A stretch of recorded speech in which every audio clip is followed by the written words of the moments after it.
Buenas noches, amigos, amigas. Bienvenidos, bienvenidas nuevamente a este programa de plataforma, este espacio de opinión que nos da el canal TVX. Un espacio para poder compartir, para poder dialogar, para poder encontrarnos y escucharnos desde posiciones diferentes, desde puntos de vista diferentes, desde experiencias de vida diferentes. Un espacio para reconocer las diferencias y construir desde las diferencias, construir desde la diversidad, desde la pluralidad, desde la riqueza de la diferencia. ¿Construir qué? Construir un país más justo, uno más bonito, uno más solidario. Un espacio donde desde la diversidad y desde la diferencia podamos unirnos para defender la alegría. Nada más y nada menos que defender la alegría. De eso se trata. Un saludo, amigos, amigas, particularmente quienes han estado comentando en los videos anteriores, en los programas anteriores. Un saludo a los amigos, amigas que están fuera del país y que mandan también sus saludos a través de las redes sociales, a través de los comentarios que dejan en la plataforma. Y es justamente a partir de esos comentarios y a partir de esos saludos y a partir de los debates y los diálogos que se arman ahí, que podemos ir encontrando formas y podemos ir encontrando y construyendo el pensamiento. Porque al final de cuentas el pensamiento y la realidad son un constructo colectivo, ¿no? El conocimiento no es algo que yo tengo o que alguien tiene, sino que es algo que vamos construyendo en colectivo, escuchándonos, compartiendo, hablando. Solo así es como construimos el conocimiento y así es como vamos creando pensamiento. Y pensamiento crítico también, ¿no? Que se trata de cuestionar lo que nos dicen, cuestionar lo que vemos, incluso cuestionar lo que pensamos y lo que sentimos. Un saludo también, particularmente aquí, aparte del equipo, que este día cumple años. Estos cafecitos que siempre tomamos por acá. Un saludo también ahora, que está cumpliendo años. Y bueno, ¿de qué quiero que hablemos ahora?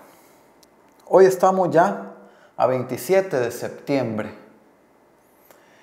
Según la ley, según todos los procedimientos de ley, el Ejecutivo tiene hasta el 30 de septiembre para presentar el proyecto de presupuesto del próximo año ante la Asamblea Legislativa. Es decir, que estamos ya a días de ver ese proyecto de presupuesto. Y lo vamos a ir analizando aquí, juntos y juntas, qué es lo que dice ese presupuesto, hacia dónde van las cosas, qué sube, qué baja, y analizarlo con lupa, porque a veces pueden decir, va a subir en esto, pero cuando analizamos bien de qué se trata en esos aumentos, ahí podemos ver que hay trampas, y todas esas cosas las vamos a ir analizando juntos y juntas en este espacio. Pero antes de meternos al presupuesto como tal, ¿no? Del documento como tal y los números y las tablas, quiero aprovechar este programa donde todavía el presupuesto no se ha presentado para que entendamos un poquito, ¿vea? Cómo son los procesos que estipulan la ley para aprobar los presupuestos y cómo se manejan los presupuestos. Y también que hay cosas de fondo además, ¿vea? Cosas que no dice la ley pero que sabemos que pasan. Un primer cosa que quisiera que viéramos, que tuviéramos siempre en cuenta cuando hablamos de estos temas, es que generalmente cuando hablamos de política fiscal, cuando hablamos de presupuestos, el gasto, el déficit, los ingresos públicos, los impuestos, la deuda, muchas veces esos temas se ven como temas muy numéricos, ¿no? Ahí tenemos siempre a los economistas y a las economistas a veces hablando No, es que los ingresos van a subir un 3.7% y eso significa que los gastos vamos a tener controlados alrededor de un 4.5% y un déficit que va a alcanzar alrededor del 7, el 8%, y eso es anclado a una tasa de crecimiento del 7.9% que se puede dar para el 2021 y del 7% o del 4% para el 2022, y a partir de ahí hemos hecho unas relaciones, unas estimaciones en que la trayectoria de la deuda sobre el PIB, que ya ha pasado el 97.2% de la deuda. Y muchas veces, aunque todos estos números tienen su razón de ser, tener tanto, meternos tanto en esa discusión, nos hace perder de vista algo. Y es que detrás de todos esos números, lo que hay es una lucha política. La política fiscal, los presupuestos, los ingresos, los gastos, la deuda, son cuestiones esencialmente políticas. ¿Y qué quiere decir eso? Políticas, más allá de los partidos políticos, como lo hemos tratado en estos espacios, hablando política en términos de los conflictos de interés que existen entre los diferentes grupos de la sociedad y que se ven expresados en la formulación de los presupuestos, en las decisiones de los impuestos que se cobran, en las decisiones de hacia dónde se dirigen los gastos, en las decisiones de cómo se transparenta el uso de los recursos, en las decisiones de cómo participan las comunidades, cómo participa la ciudadanía en los procesos de discusión, en los procesos de formulación de política pública. Por eso decimos que es un tema político, porque en todas esas decisiones están atravesados intereses de diferentes grupos de la sociedad. Y eso en este gobierno, en los gobiernos anteriores, en los gobiernos que vengan, en los gobiernos de otros países, eso así es. Está atravesado por los conflictos de intereses. Porque el Estado mismo es una estructura, una relación social que está en sí misma atravesada por los conflictos políticos. Y de nuevo, políticos no hablando en el sentido electoral, partidario, sino en los conflictos políticos, hablándolo en términos de los intereses de los grupos de la sociedad. El Estado, como lo conocemos, en El Salvador, en Guatemala, en Estados Unidos, el Estado en sí mismo, el Estado es una relación social que se viene construyendo a partir de sesgos estructurales. Es decir, el Estado tiende a privilegiar determinados intereses sobre otros. Eso en este gobierno, en los gobiernos anteriores o en los gobiernos que vengan. El Estado siempre tiende a privilegiar un grupo de intereses sobre otros. El punto es qué intereses se van a privilegiar. ¿De qué grupo? Y más allá de los gobiernos, y más allá de la persona que esté en los gobiernos, el Estado, esa gran estructura institucional que llamamos Estado, está atravesada estructuralmente por conflictos. Conflictos que se vienen arrastrando de victorias pasadas, de victorias del capital sobre el trabajo, de lo que socialmente se reconoce como masculino sobre lo que socialmente se reconoce como femenino. Victorias de esa visión de productivismo sobre el cuidado de la naturaleza. Victorias de la visión occidental del mundo sobre otras cosmovisiones y otras formas de vida. Entonces, todas esas victorias del pasado que han ido marcando la agenda en términos de cuáles intereses son los que ponen en hegemonía en la sociedad, los intereses del capital sobre los intereses del trabajo, el predominio, el privilegio de lo socialmente masculino sobre lo socialmente reconocido como femenino, el privilegio o la hegemonía que hay del mundo occidental de sociedad sobre otras cosmovisiones alternativas, ¿no? Todas esas son visiones que se han ido imponiendo a través de luchas, de conflictos. Y todas esas luchas y todos esos conflictos y todas esas victorias pasadas se van concretizando en la forma de hacer Estado. Y particularmente en la forma en cómo se formula la política fiscal, en cómo se formulan los presupuestos. Lo que vemos en el presupuesto, o en los presupuestos en general, es la concreción de esos intereses. Cómo se reflejan todos esos intereses ya en términos de dinero. Porque algo podemos decir. Y es que el papel aguanta con todo. El Twitter aguanta con todo. Uno de funcionario público puede venir y decir que va a apostar, va a hacer una apuesta fundamental por la educación y por la salud, por la vivienda. Pero si eso no se refleja en el dinero que se mete para eso y en la forma en cómo se utiliza el dinero para eso, pues esas palabras ahí quedan en un tuit o quedan en un papel. Por eso es la importancia, ¿no?, de que vayamos encontrando qué dicen los presupuestos, más allá de lo que nos dicen. Ver qué instituciones suben, qué instituciones bajan, pero más importante todavía, ver cuáles son las líneas de trabajo que suben en cada institución, ver cuáles son las líneas de trabajo que bajan en cada institución, ver cuáles son las categorías del presupuesto que van a subir o que pueden bajar.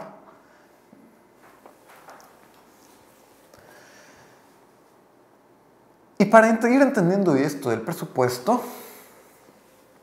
creo que es importante dar un par de pasos antes. ¿Cómo se formula un presupuesto?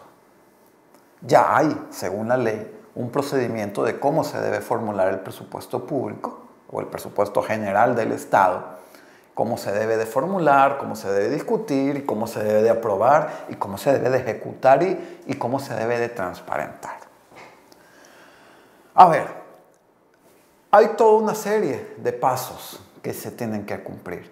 El presupuesto del próximo año, el presupuesto 2022, según la ley, se debería de comenzar a formular o se debió de haber comenzado a formular desde el inicio del 2021. Porque desde el inicio del 2021, según la ley, el Consejo de Ministros y Ministras con el Presidente de la República deben de haberse reunido para definir cuáles van a ser las prioridades del 2022. Cuáles son los planes, cuáles son los programas, cuál es la planificación y las prioridades para el 2022. Y a partir de esa definición de prioridades en el Consejo de Ministros y Ministras junto con el Presidente de la República, pues se pasa esa información al Ministerio de Hacienda, se la lleva el Ministerio de Hacienda y crea un documento que se llama la política presupuestaria. La política presupuestaria del 2022, donde ahí se definen, ya en términos más o menos numéricos, cuáles son esas prioridades. En el Consejo de Ministros y Ministras, junto con el Presidente de la República, se definen las prioridades. Luego, en el Ministerio de Hacienda, a esas prioridades se le van poniendo números. Ya cómo se convierte esa intención del Consejo de Ministros y Ministras en números, que luego van a verse reflejados en el presupuesto. Luego, con ese proceso, cuando se crea la política presupuestaria, va al Ministerio de Hacienda y nuevamente tiene que llegar al órgano ejecutivo, bueno, siempre seguimos en el órgano ejecutivo, pero al Consejo de Ministros y Ministras, junto con el Presidente de la República, para presentar la política presupuestaria. ¿Cómo se ve esa política que presentó? ¿Verdad? ¿Cómo esas prioridades que se definieron en el Consejo de Ministros y Ministras se reflejan ahí en la política presupuestaria? Y el Consejo de Ministros y Ministras, junto con el Presidente de la República, tienen la obligación de decidir, de definir, mira, Ministerio de Hacienda, nos parece esa política presupuestaria, o mira, ahí hay que cambiar esto, hay que mover esto para acá, hay que bajarle esto, tal. Y entonces ahí se define, ya, se valida y se aprueba la política presupuestaria del siguiente año.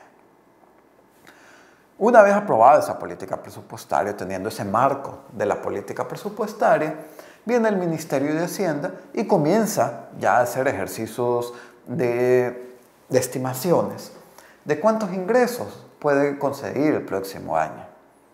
Porque como sabemos, ¿verdad?, el 2022, o el año siguiente en general, no podemos saber cuántos ingresos va a tener el Estado el próximo año, sino que hay que hacer una estimación de esos ingresos.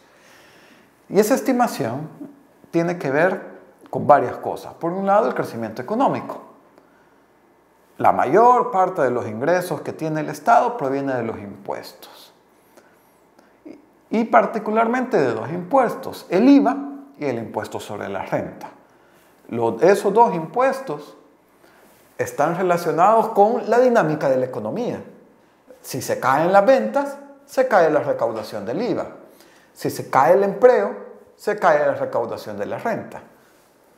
Entonces, el Ministerio de Hacienda, junto con el Banco Central, empiezan a ver cuál va a ser la estimación de crecimiento para el próximo año, y a partir de ahí, ya, bueno, dicen, bueno, si este va a ser el potencial de crecimiento económico, entonces podemos decir que más o menos así pueden crecer los ingresos.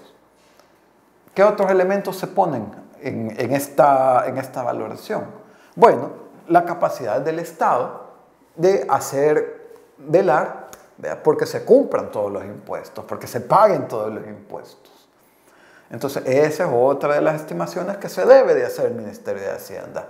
¿Qué tanta capacidad va a tener de recaudar todo lo que se está estimando? Y entonces, a partir de todas esas valoraciones, se crea la estimación de ingresos del siguiente año, en este caso el 2022. Y una vez se tiene esa estimación de ingresos, ¿verdad?, se crea un documento que se llama los techos presupuestarios. ¿Qué son los techos presupuestarios?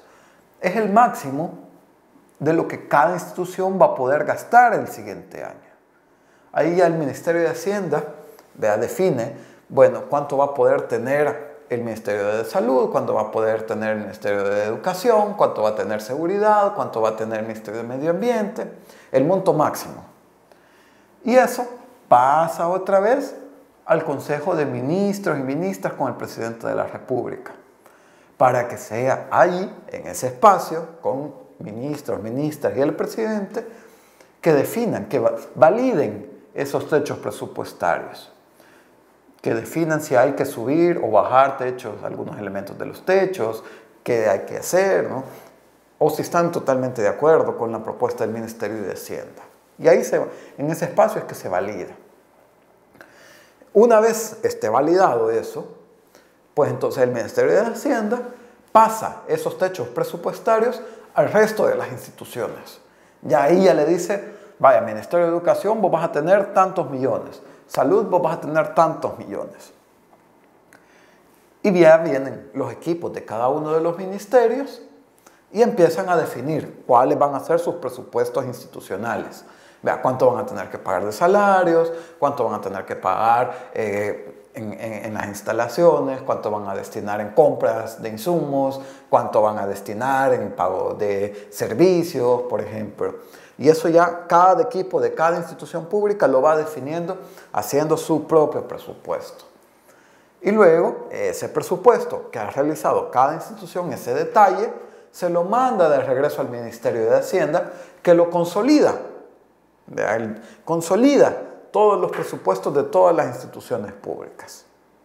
Y luego se lo manda, o va de nuevo, y se lo presenta al Consejo de Ministros, Ministras y Presidente de la República, para que validen de nuevo esa decisión.